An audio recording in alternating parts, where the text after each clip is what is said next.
Guys WhatsApp and welcome back to my channel. तो guys मैं एक नई हिंदी कहानी डाल रही हूँ जो है दादी माँ की कहानियाँ।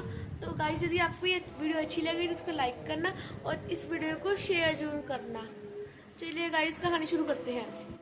एक समय में जैनपुर नामक एक गांव में जानकी और वीरेंद्रा नामक पति पत्नी रहते थे। उनका हर्षवर्धन नामक एक सुंदर और समझदार बेटा था। वीरेंद्रा नौकरी करते हुए आए हुए पैसों से उसके परिवार का देखभाल करते हुए सभी को खुश रखता था और वो भी खुशी से जीता था। एक दिन जब वीरेंद्र नौकरी को निकल रहा था तो अचानक हार्ट अटैक आने के कारण वो वहीं पे गिर के मर जाता है। पति का ऐसे अचानक देहांत होने के कारण जानकी उसी के बारे में सोचते हुए बहुत दुखी होती है। हाँ, अगर मैं ऐसे ही मेरे बेटे के बारे में सोचे बिना पति के गुजरे हुए दुख में ही बैठूंगी तो मेरे पति की ख्वाहिश के अनुसार उसे पढ़ा नहीं पाऊंगी। मुझे कुछ काम करना होगा और मेरे बेटे को पढ़ाना होगा।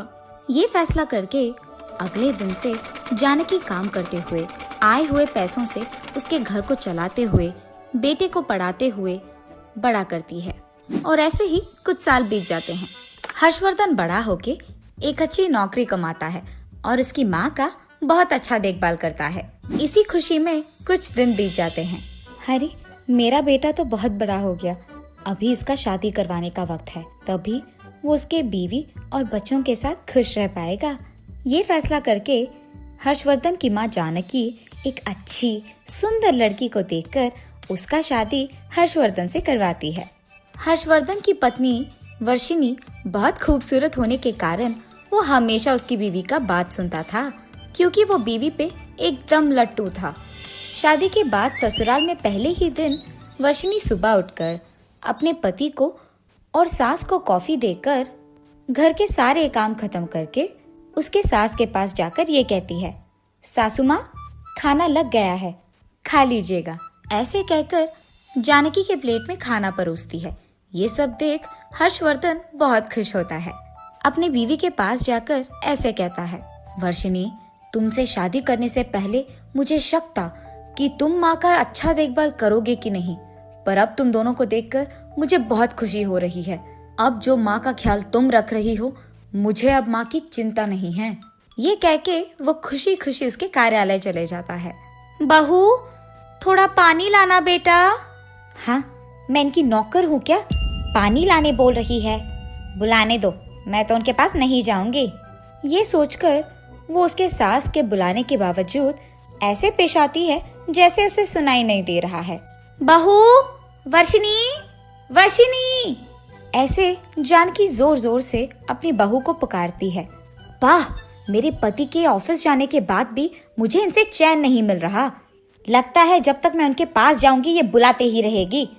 पहले ये तो जान लो कि मुझे इतने जोर से क्यों बुला रही है। सासू माँ ऐसे क्यों बुला रहे हो, जैसे कोई चोर आ गए घर में, हुआ क्या? ऐसे वर्षिनी गुस्से में बोलती है।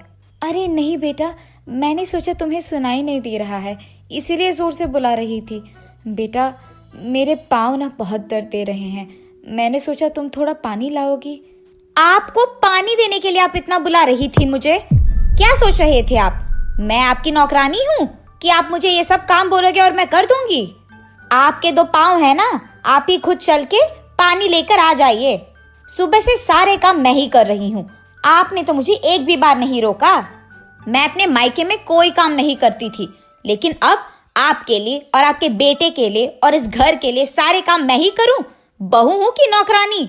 इसीलिए कल से मैं नौकरानी लगवाती हूँ घर पे, और आइंदा मुझे कोई काम नहीं बोलिएगा।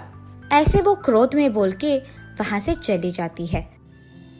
उसके फैसले के अनुसार ही अगले दिन वर्षिनी उसके घर में एक नौकरानी रखती है और उससे सारे कामकाज करवाती है। मगर उसके पति के ऑफिस जाने के बाद वो कोई ना कोई बहाना ढूंढकर उसके सास को कुछ ना कुछ कह देती थी। एक दिन शाम को उसके पति हर्षवर्धन को घर आते हुए वर्षिनी खिड़की से देखती है और तुरंत वो कुछ फल लेकर उसके सास के कमरे में चले जाकर उन्हें टुकड़े करके जानकी को खिलाती रहती है। ये देख हर्षवर्धन बहुत खुश हो जाता है। अरे माँ, मेरी बीवी तो आपका ख्याल मुझसे भी बेहतर रख रही है, कितनी अच्छी है मेरी बीवी। ये कहकर वो अपने कमरे में चले जाता है।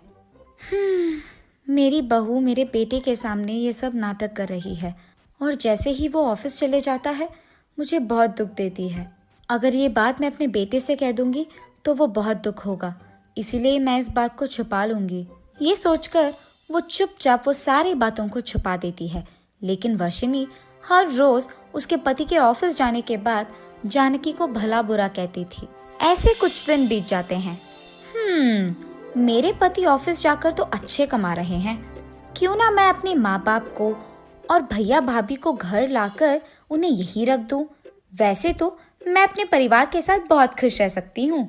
मुझे तो सिर्फ अपने परिवार की चिंता है, मेरी सांस भाड़ में जाए।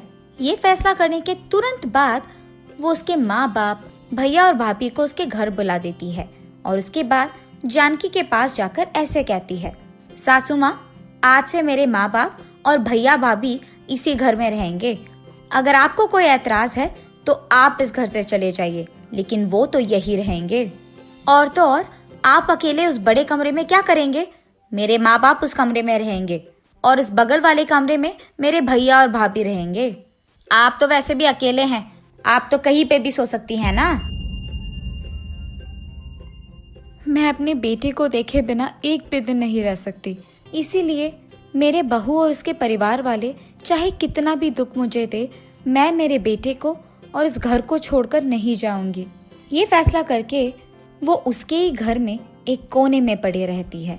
जब हर्षवर्धन नौकरी से घर आता है तो अपने माँ को उसके कमरे में ना देख और उसके सास ससुर को वहाँ देख चौंक जाता है और उसके बीवी के पास जाकर उसे पूछता है, वर्षिनी, ये क्या?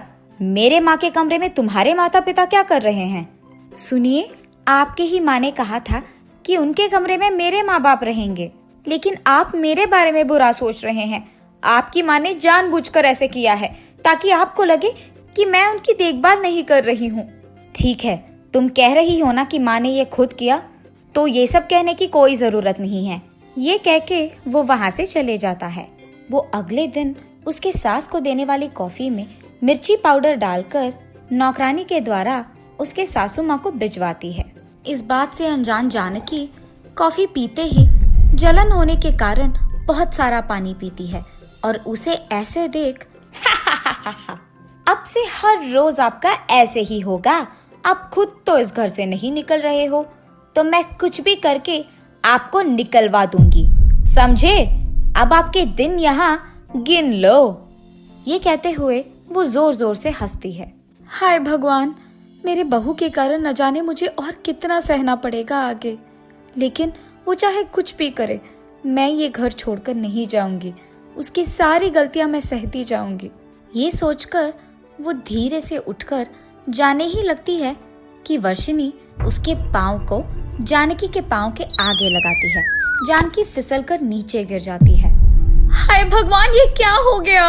मेरा पीठ तो टूट गया, मैं उठ भी नहीं पा रही हूँ। उसके सासू माँ के ऐसे जोर जोर से चिल्लाने के बावजूद वर्षिनी उसे कोई भाव नहीं देती है और वहाँ से चले जाती है। और इसी डर में बेचारी जानकी उसी घर में अपने खुद के काम करने के लिए डरते हुए एक कोने में बैठकर जी रही थी। हाँ, मैं जितना भी करूं, ये बूढ़ी तो यहाँ से निकल ही नहीं रही है, इसीलिए मैं ऐसा कुछ करूंगी कि मेरे पति खुद उसके माँ को घर से भगाए। ये फैसला करके वो अगले दिन घर में रखे सारे सामान को इधर उधर करके उसके परिवार वालों के सारे कपड़े को बाहर निकालकर उन्हें फेंक देती है और घर में रोना शुरू कर देती है। तभी हर्षवर्धन घर आकर इधर उधर पड़े हुए सामान को देख अपने बीवी को रोते हुए देख चौंक जाता है और उसे पूछता है, वर्षिनी, ये क्या हो गया? हमारा घर ऐसे क्यों है? ये सामान इधर उधर क्यों है और तुम रो क्यों रही हो?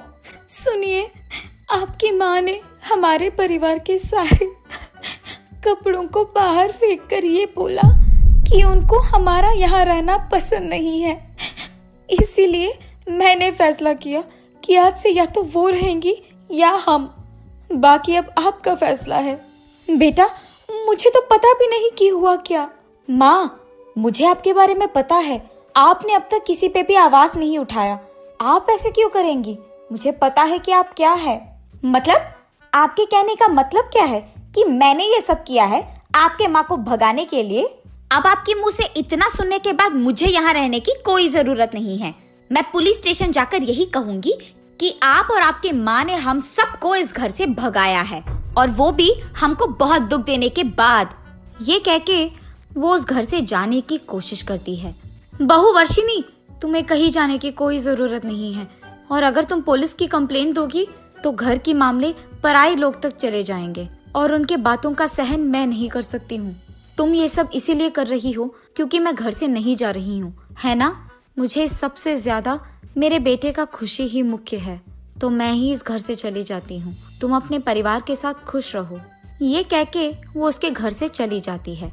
उसकी माँ चले भी जाती है, लेकिन वो कुछ नहीं कह पाता है और अपने आप में बहुत दुखी होता है। मैं अपने बेटे को देखे बिना तो एक भी दिन नहीं रह सकती हूँ, इसीलिए मुझे आसपास के किसी घरों में रहना होगा ताकि मैं उसे हर रोज देख तो सकती हूँ। ये सोचते हुए वो चलती ही रहती है कि रास्ते में उसे उसका दोस्त मंजुला मिलती है।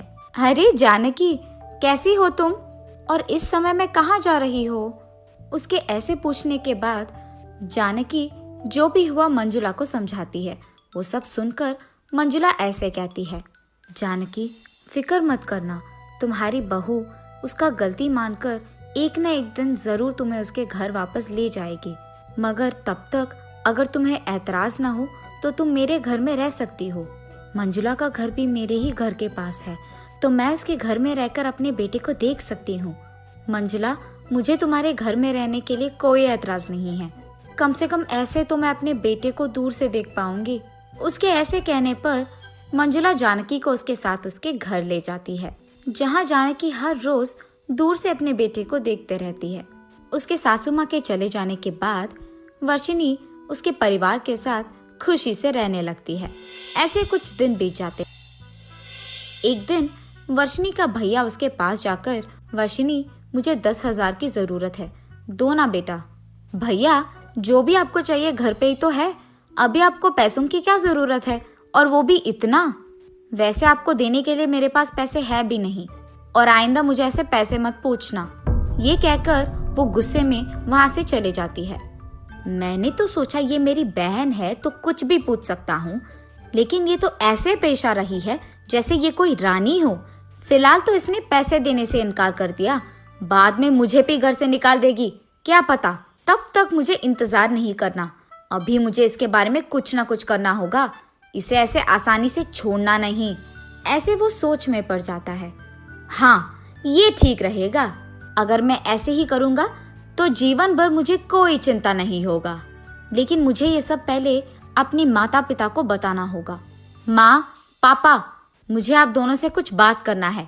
हमको तो बचपन से पता है कि वर्षिनी बहुत लालची है। जैसे उसने अपनी सासू माँ को घर से भगाया है, वैसे भी हम लोगों को एक ना एक दिन जरूर भगाएगी। इसीलिए हम उसको और उसके पति को मार डालेंगे, तब तो उसका सारा जायदाद हमारा ही होगा, और हमें रोकने के लिए उसकी सास भी तो घर पे नहीं है। यही अच्छा मौका है, हम खुशी से इसी घर में रह पाएंगे। बेटा, लेकिन वो तो तुम्हारी बहन है, तुम जैसे सोच रहे हो ना वैसे कुछ नहीं होगा, तुम गलत सोच रहे हो। अरे माँ, तुम ये सब सोचोगी ना तो ऐसे ही लगेगा आपको। मैं कह रही हूँ, इन दोनों को जान से मार डालेंगे तो हम इनसे छुटकारा पाएंगे, और ये सब हमारा होगा। हम इसी घर में सुख शांति से रह पाएंगे।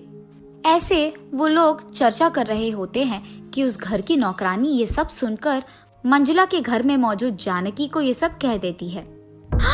मुझे तुरंत ये बात मेरे बेटे और बहू को कह देना होगा। मगर जानकी, तुम्हारी बहू तुम्हारी बातों पे विश्वास नहीं करेगी, इसीलिए हमें आज रात तक इंतजार करना होगा ताकि हम इनका असली स्वरूप उसके सामने खुद दिखा पाएंगे। ठीक है मंजुला। ये फैसला करके मंजुला और जानकी दोनों वर्षिनी के घर जाकर आधी रात को छुप जाते हैं। इतने में वर्षिनी का पूरा परिवार बिना कोई आवाज करे वर्षिनी के कमरे में चले जाते हैं। वर्षिनी और उसके पति हर्षवर्धन को अच्छी नींद में देख ये उन दोनों को जान से मारने की कोशिश कर ही लेते हैं कि इतने में, तुम्हें क्या लगता है कि यहाँ कोई नहीं है? उसकी आवाज सुनकर वर्षिनी और हर्षवर्धन एकदम से जाग उठते हैं। बहू वर्षिनी, तुम्हारा परिवार तुम्हें खुद मारना चाहता है बेटा, और ये सब आकर तुम्हें बताऊंगी तो शायद तुम मेरी बात का यकीन कभी नहीं कर पाओगी। इसीलिए मैंने सोचा कि तुम्हारे सामने ही उनका असली रूप मैं दिखा दूंगी। ये जानकर वर्षिनी बहुत बहुत दुख होती है। माँ, पापा, भैया, मैंने सपने में भी नहीं सोचा था कि आप ऐसा कुछ कर भी पाओगे। मेरे जायदाद के लिए आपने ये सब किया, ये तो मैं सोच भी नहीं सकती हूँ। मैंने तो सोचा कि मेरे ही तरह आपको भी खुश रहने का हक है, इसीलिए मैं तुम सबको यहाँ लाई हूँ ताकि आप लोग मेरे साथ मेरे घर में खुश रह पाओ। और आपके खुशी के लिए मैंने अपने सासू माँ को उसी के घर से भगा दिया। आप सबको तो शर्म आना चाहिए अपने आप को देखकर। अब आप इस घर में नहीं रह सकते हैं, यहाँ से चले जाइए और लौट के मत आइए। ये कहकर सुबह होते ही वो उसके परिवार को उसके घर से निकाल देती है। सासू माँ, अगर आपने मुझे कल रात बचाया नहीं होता तो शायद आज मैं जिंदा नहीं होती, और आपकी तरफ मैंने बहुत घटिया पेश आया, उसके लिए मुझे माफ कीजिए। मैं आइंदा ऐसे कभी नहीं करूँगी।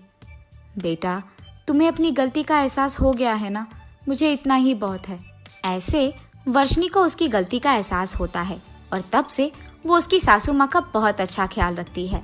ऐसे वो सब खुश रहते हैं।